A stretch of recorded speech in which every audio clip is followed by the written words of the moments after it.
E aí, pessoal, tudo belezinha? Mister Dark diz aqui novamente para outro react. Bora lá, bora lá. Você compraria pra você ou daria de presente uma bolsa de 38 mil dólares, cujo custo de fabricação é menos de $1.000? Ocorre que vários Se eu fosse milionário, eu acho que sim. Eu acho que sim. Porque o custo dela nada tem a ver com o preço dela, né? O preço final. chineses estão expondo várias marcas como Prada, Chanel, expondo que na verdade o custo de fabricação dessas bolsas luxuosas é muito inferior ao preço que é vendido nas lojas oficiais.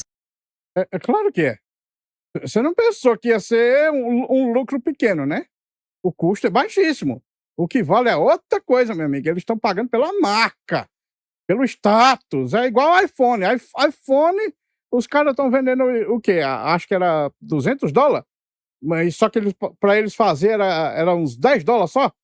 Então, é a marca, meu amigo. Status. Nesse vídeo eu estou aqui com o Sérgio, presidente do Instituto Mises Brasil. A gente vai fazer uma análise econômica em cima disso. Será que as lojas estão certas, estão erradas de comercializar muito acima do custo de fabricação? E também alguns comentários assim de uns esquerdistas, uns comunas aí. A gente vai discutir essas inconsistências a respeito do tema. Então, Os esquerdistas vão ficar putos, porque eles acreditam naquela merda de como é? Mais-valia, né? O preço da coisa tem que ser de acordo com o esforço que tu gasta nela, que não faz sentido nenhum, cara.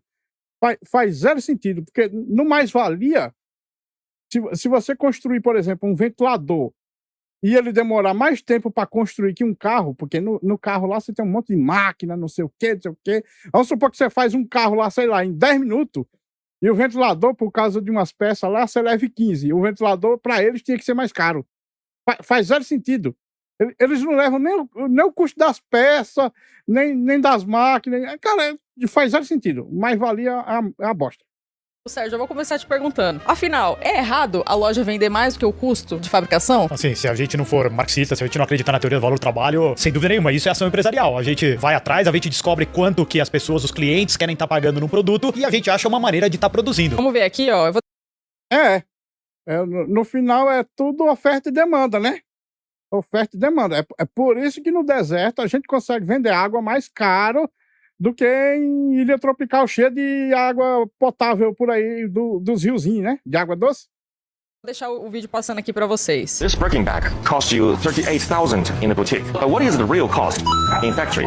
Today I'm going to break it down in front of you step by step. First thing first, the leather. This Birkin bag is made of Togo leather, and one piece Togo leather is only enough to make one Birkin bag. So the cost for leather is 450 USD. And let's see the stitch, the thread. The thread is also the best one.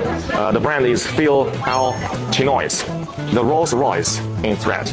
And for each bag, the cost of thread is $25. And let's see the hardware. This hardware is gold-plated stainless steel. For each bag, the cost is 150 USD. Ou seja, estão usando o melhor do melhor para fazer a bolsa. Não teve nada na bolsa que tenha sido o mais baratinho. Não, eles pegaram o melhor couro, a melhor linha, o melhor banhado a ouro. Foi tudo da melhor qualidade. Ou seja, se somar isso aqui dá menos de $1.000 o custo de fabricação de uma bolsa. É muito legal esse vídeo. Acho que o primeiro ponto que a gente tem que falar assim, é a ação empresarial desse chinês. É. A gente tá vendo o vídeo, ele tá usando não só a tecnologia da fabricação, ele tá usando a inteligência artificial pra fazer a tradução dele do chinês para o inglês, do áudio. E alguém já subtitulou, já colocou em português com as legendas. E tem várias versões que estão acontecendo. E um dos pontos que a gente tem que falar que é legal desse vídeo é, pessoal, olha só, eu tenho esse produto, eu consigo distribuir ele por aqui, compre de mim por 10% do preço que você compraria na loja. Ou seja, algo, não sei se é uma cópia perfeita ou se é algo muito similar, mas um produto com a mesma qualidade do que você tá encontrando na loja. Então já, esse é o primeiro ponto, que a gente tem que estar batendo palmo pra ação empresarial desse rapaz aí. O que acontece, gente, com essas bolsas? Na verdade, o material, boa parte delas é fabricada na China. Isso não é segredo pra ninguém, que agora tá em alta esse assunto, mas a gente já sabia que boa parte era fabricada na China, mas aí a bolsa ela é finalizada na França, na Itália, Alemanha. Então aí aparece lá Made in France. Mas não é tão Made in France assim, boa parte dessa fabricação acontece na China. Então, assim, o chinês ele tá certo, é isso aí, ele tá mostrando, tá se aproveitando do assunto em alta pra promover o trabalho dele. Uma crítica que a gente faz, Sérgio, são as pessoas, né, falando, nossa, que absurdo, a loja vendendo a não sei quantas vezes mais do que o custo de fabricação. Por que esse pensamento é errado? É total, o ponto de partida, como a gente falou no começo do vídeo, é a mais-valia de marcas. Então, o custo do trabalho no final do dia é o único custo que importa e qualquer coisa que for acima disso, ele seria um abuso, uma exploração, onde a gente tá pegando e fazendo lucro capitalista malvado. Mas esse é um risco. Esses esquerdistas têm umas ideias imbecil, cara. Nossa senhora, é imbecilidade demais, cara. Aí quando eles tentam empreender, que eles tentam colocar o preço bom mesmo, se a gente reclamar, eles não, o meu preço tá certo, o meu preço tá certo. É um erro que não é só de Marx. Muita parte da economia moderna, e até desde Adam Smith, né? Então a gente até briga que Adam Smith é o avô de Marx, porque ele vai lá e é quem coloca, assim, na raiz a teoria do valor do trabalho. Não, o que determina o valor de um produto é o quanto que o cliente, o consumidor, né? Seja um produto ou um serviço, tá disposto a estar pagando. Exatamente. Quem determina o valor de um produto é o cliente. Não importa o quanto o empresário queira vender. Eu vou fazer essa bolsa aqui e vou vender por 50 mil. Aí pronto, os clientes chegam lá e, não, só pago 2 mil. Imagina chegar os clientes na loja e 0 cliente está disposto a pagar 50 mil. No entanto, vários dispostos a pagar, sei lá, 20 mil. Você acha que ele vai continuar colocando o preço por 50 mil? Não vai. Não tem como. Quem determina o preço é os clientes. Os empreendedores, o que eles têm que fazer é ir atrás e descobrir como produzir isso daqui. E uma outra falácia que a gente vê das pessoas que estão batendo nesse vídeo, falando, olha a exploração que essas marcas fazem para as outras pessoas. Aqui é só o custo de produção, pessoal. Tem depois todos os custos tributários, De aí tem os custos de marketing, logística, de desenvolvimento do produto. Tem uma série de outros custos que a gente não tá também incluindo aí. Esse é o custo direto de fabricação na loja e, com certeza, esse rapaz chinesinho, ele também tá tendo lucro aí dentro. Então, também não é só ele direto, né, Nanda? Sim. Aí tem um comentário de uma menina aqui que ela disse o seguinte, Sérgio, queria ouvir sua opinião. Ela falou assim, o capitalismo colapsando, eu vivi por esse dia. Lá vem o pessoal, o capitalismo colapsando, querida.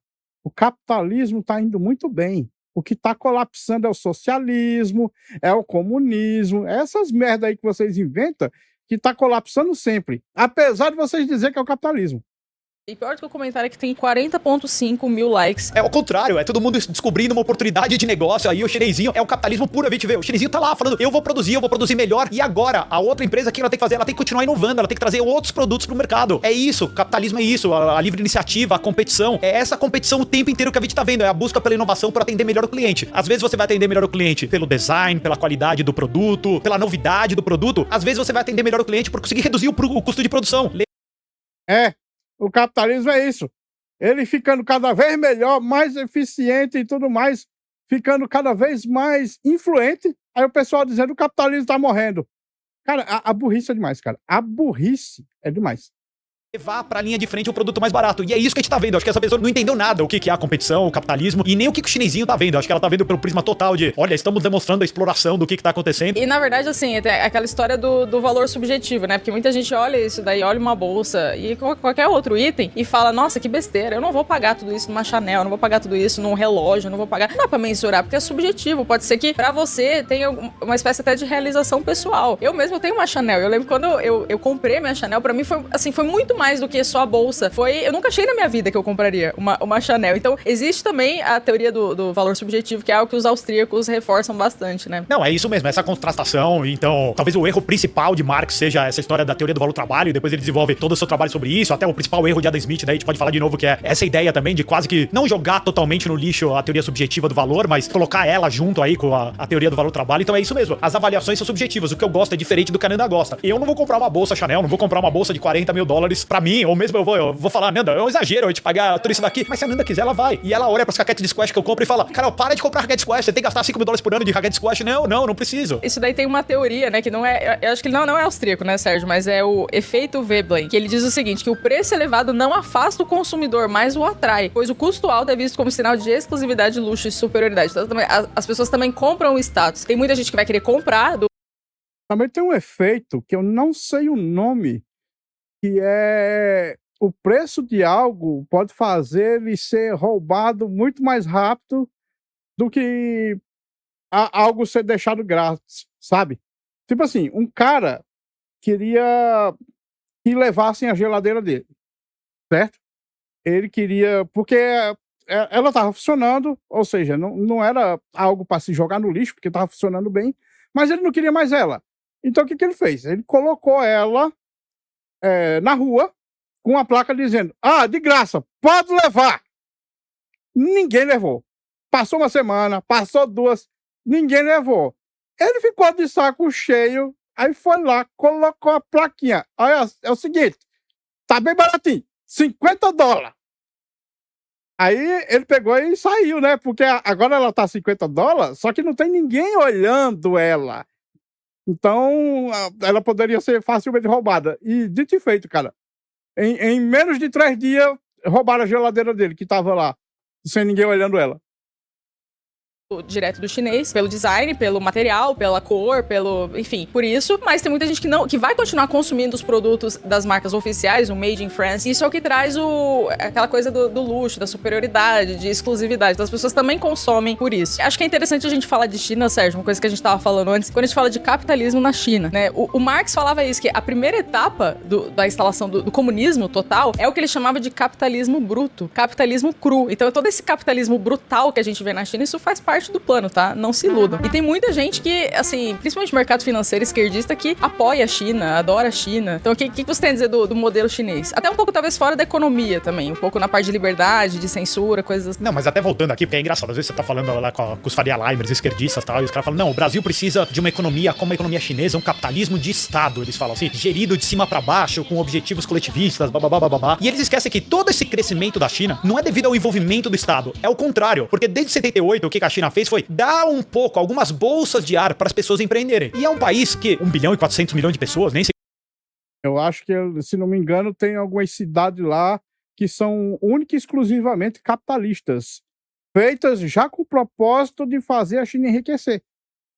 Quanto que é a população hoje em dia da China, mas é um número absurdo, o múltiplo 5 vezes, 6 vezes a população brasileira. Então, o recurso trabalho existe muito forte na China. Então, as pessoas confundem de ver um crescimento da China de 78 pra cá brutal e pensar, antes não existia espaço nenhum pra ação empreendedora, não existia respeito nenhum à propriedade privada. Hoje em dia, continua não sendo um ancapistão, um respeito total pela propriedade privada, um respeito total pela ação empreendedora, mas já tem um respiro, já tem Mas tem um respiro, tem algo a mais. Então, apesar do envolvimento do Estado na economia chinesa, a gente vê a ação empreendedora florescendo em algumas partes da economia chinesa. E não por causa do Estado. Perfeito. Aí, apesar, não por causa. Essa é uma confusão constante que a gente vê das pessoas que amam o sistema econômico chinês. Pensar assim, não, ele apareceu do nada, o sistema econômico chinês. Ele esquece tudo que a China passou anteriormente, todo o bolsão de liberdade que foi colocado, e por aqui eu não tô querendo falar que a China é um lugar livre, mas perto do que era pré-78, é muito melhor. A China é um país muito mais livre que antes, do que na época Mao Tse Tung e toda essa parte anterior, né? Não, mas isso que a gente tá vendo é bem legal de pensar desse ponto de vista empreendedor, né? Não sei se você viu, Sérgio, que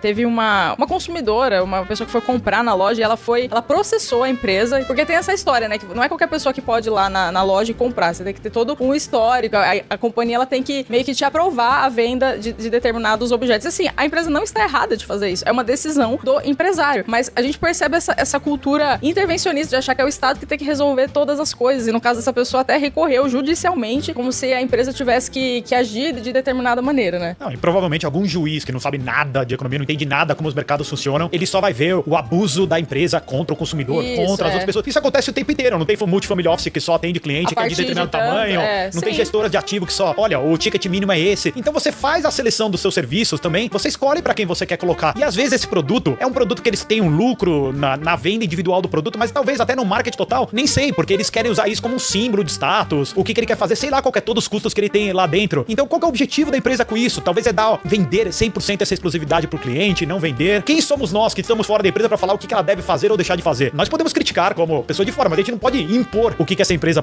quer fazer ou deixar de fazer aí. Pois é, mas tem sempre o governo para atrapalhar e ficar no lugar do cliente, né? Eles se colocam no lugar do cliente, aí tenta forçar a empresa a fazer merda. É foda, cara. Estão sempre atrapalhando o capitalismo, cara. É sempre o governo atrapalhando o capitalismo, cara. É aquela coisa, se não gosta, se não concorda, compra de outro lugar. E de fato aconteceu aqui, ó, foi na Califórnia. Ó, a marca de luxo está sendo processada por 2 clientes na Califórnia. Tinha que ser, né? Lugar de... Califórnia é uma desgraça hoje em dia. Tem um vídeo aqui no canal, gente. Cara, Califórnia é a pura desgraça woke, cara. É um dos lugares mais woke do mundo. Só dá merda lá. Quando o Trump ganhou, Sérgio, eu não sei pra você, mas pra mim a melhor parte do Trump ter ganhado são os comunas tristes. Eu amo. Eu concordo com ela. A melhor parte do Trump ter ganhado, cara, é os comunas arrancando cabelo, cara. É bom demais, cara. Delícia. Eu vibrei com a vitória por causa disso, porque é muito divertido ver eles assim, acabou a vida, fim do mundo, nossa, ele ganhou. E eu estava na Califórnia, eu fui pra Los Angeles, logo que tiveram as eleições, eu vou deixar o vídeo aqui que eu entrevistei a comunada. Foi difícil sair perguntando na rua, quem você vai votar? Foi bem difícil achar alguém que não iria votar na Kamala Harris, mas vou deixar o link aqui pra vocês assistirem. Mas é isso, gente, então assim, tem decisões que se você não gosta, não concorda com uma empresa, é só não comprar, boicote. Exatamente. Você não gosta do produto da empresa? Acha que tá caro demais? Não compra, caramba! Não tenta forçar a empresa. Mano, é um negócio tão simples. É só você não apoiar a empresa com seu dinheiro. Deixa quem gosta do produto apoiar. É uma solução libertária, né? Porque é uma manifestação da preferência dos consumidores de forma voluntária e não de forma imposta por um juiz. Perfeito, o boicote voluntário, porque tem alguns boicotes, principalmente assim a gente fala a cultura do cancelamento, não é simplesmente nós não queremos mais assistir essa pessoa, nós não queremos mais consumir esse produto. Não, às vezes a gente vê um boicote ao contrário, um boicote imposto de cima pra baixo. Então, ninguém vai ser permitido mais comprar ou consumir esse conteúdo, o que quer que seja. Então, mas o boicote voluntário, total dentro. Total, Essa é a beleza do livre mercado. Você compra aquilo que você quer comprar, aquilo que você apoia, a empresa que você compartilha os valores, tudo isso daqui, o produto que você sente necessidade de comprar ou vontade, por simplesmente tá comprando, essa é a beleza, é a livre escolha que você tem pra fazer o seu consumo, né? E ainda falando sobre as intervenções estatais, sobre justificativa, porque a pessoa se sentiu ofendida, discriminada, um outro caso, a gente falou desde da Califórnia, mas teve um caso recente também do Nubank, aqui no Parque do Ibirapuera. Você viu isso daí, Sérgio? Não tô sabendo, não. Ó, o que aconteceu? O Nubank, após a notificação da prefeitura, a área VIP do Nubank, do Parque Ibirapuera, agora é aberta ao público geral por R$150. Porque eles colocaram uma espécie de casa Nubank ultravioleta, espaço VIP no portão 7 do Parque Ibirapuera. Era exclusivo para clientes de alta renda do banco, mas após a exigência da prefeitura, passou a permitir acesso ao público mediante o pagamento de 150 por 2 horas. Olha que absurdo, né? A prefeitura intervindo nisso, porque as pessoas vão se sentir discriminadas. É muito bizarro isso. Não, Nossa, velho. Mas que prefeitura comunista, cara. As pessoas vão se sentir discriminadas. Sim! A área VIP era para as pessoas VIP. Cara, rapaz, em vez de R$150, era para eles terem colocado 1.500. 1.500. Era para só... Olha, é o seguinte, agora vai ser pro público, todo mundo vai poder entrar se pagar 1.500. E os VIP entram de graça. É um absurdo total, mas é até uma ironia, porque o Nubank talvez seja uma das empresas mais woke do Brasil, uma das empresas mais que abraça todas essas pautas da esquerda, pelo menos do ponto de vista de marketing da empresa. Então, até legal eles sentirem um pouco na pele aí o que tá acontecendo, né? O jogo parece que o jogo virou. Então, gente, isso que a gente tá falando do boicote voluntário, é possível que com essa exposição do que tá acontecendo na China, as pessoas realmente acordem e falem, eu não vou pagar $30 mil, não vou pagar tudo isso numa bolsa, sendo que eu posso comprar direto da China. Então, mas isso vai correr de forma totalmente sem nenhuma intervenção estatal, no sentido de forçar as pessoas a consumirem ou não determinados produtos, né? Ainda bem. Quanto menos intervenção estatal, melhor. O governo é o nosso inimigo e tá lá só para atrapalhar as coisas. Então é interessante a gente acompanhar tudo isso que tá acontecendo, é um objeto de análise econômica. E tirar da cabeça essa história que é o preço de produção que determina o valor do produto. Não, pessoal, é a vontade subjetiva, o valor subjetivo que cada um de nós dá ao produto, senão a gente vira todo mundo fininho de Marx aí. E a utilidade marginal também, né? Tem esse ponto também que é interessante explicar pras pessoas. Então é isso, pessoal, se você ficou com a gente até o final, comenta o que você achou desse vídeo, se você já comprou algum item assim considerado muito absurdo, se alguém falou pra você que era muito caro, mas se pra você foi algum tipo de realização pessoal. Muito obrigada por assistirem, pessoal, e até a próxima. Eu sou baixo orçamento, então eu nunca compro nada muito caro, principalmente por realização pessoal. Eu acho que o máximo que eu já cheguei perto de fazer foi com o jogo Watch Dogs, o primeiro lá. Eu queria ver se isso poderia evoluir meu canal, aí eu paguei ele full price no lançamento, mas deu ruim, então eu nunca mais fiz nada do tipo não. Bom, pessoal, esse vídeo fica por aqui. Muito obrigado por terem assistido até o fim. Não se esqueçam de deixar o like, se inscrever no canal e comentar com suas opiniões. Considerem também ativar o sininho para serem notificados das lives e vídeos. Meu nome é Mr. Zaknis, um grande abraço por trás com muito carinho e até a próxima. Fui!